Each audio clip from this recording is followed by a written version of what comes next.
Alright, the critical move. Alright, that's about what I expected.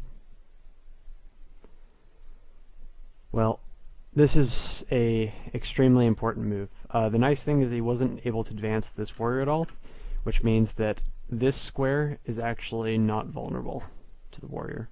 So it would take him 1, 2, 3, 4, 5 moves just to get to that back tile, so he wouldn't have an AP to finish off the crystal. I need to get this demo man off this attack tile and moving around the map, because if this warrior gets any closer, it's dangerous. It's a really critical position to fight over the middle of the map right now, because if he's able to establish a foothold with that warrior right there, then that actually ends the game.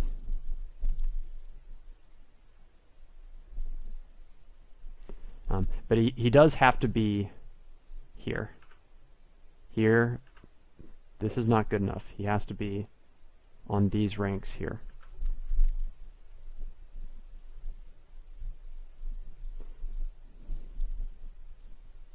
So what I do about it, I come up with a very specific move that accounts for a lot of possibilities here. If he goes here, he cannot break the medic link on both of these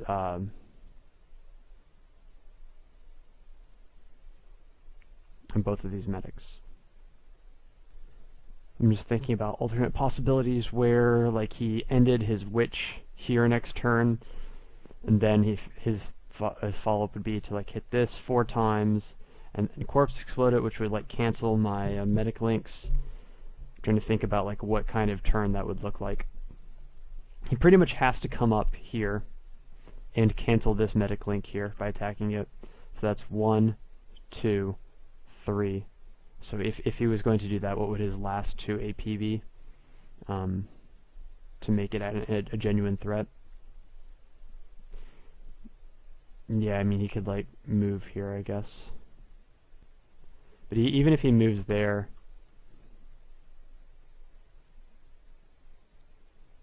I probably don't care.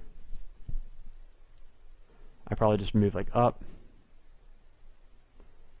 re-medic link him, because it's only the target has to be at full health, but the medic actually doesn't care. And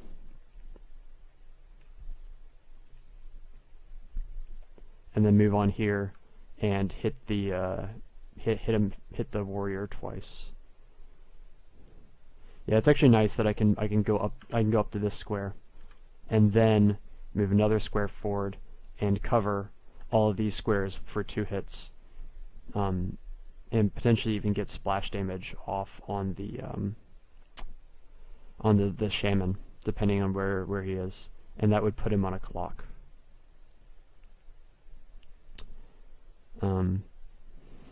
Yeah, it's just really hard to attack into this. It's very, his warrior dies if it advances. If it advances here, then I just stomp it. I straight up just stomp it. I go up here, 3 attacks, stomp with the demo man, and then it doesn't even matter what I do with the last AP. Yeah, all I need to do is defend against this warrior, and it's nice because he cannot come. I just don't have to defend this spot right now because he can't. He needs to get 1 square closer on his side of the map in order to threaten that spot, and if he does, there's no way, as far as I can tell, for him to prevent his warrior from getting KO'd. If I can do anything to get this spy a little bit farther forward,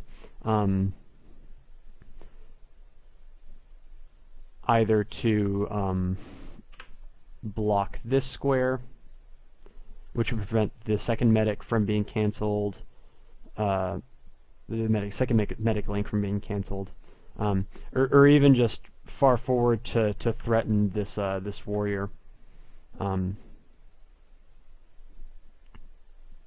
It will do me a lot of good.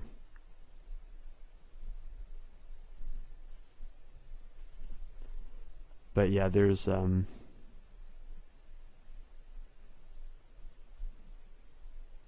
he also there's another choice I made where I could actually move the demo man here instead of here, which is it's actually a more aggressive position. But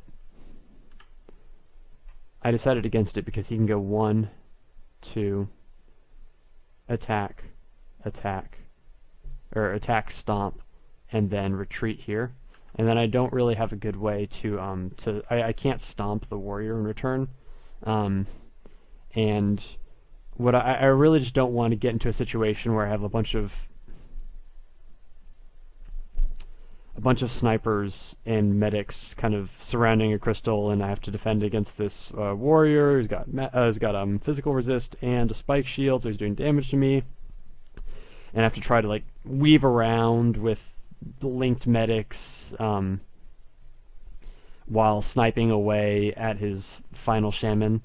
That end game doesn't seem fun at all, so I can just avoid that entirely by moving back, and it doesn't cost me that much. The only downside is that if this link gets broken, he needs to come up to this square to get it done instead of already being on that square. But I think I have enough board position where I can afford the AP to do that if it comes down to that. Okay, well, I think I've done all I can.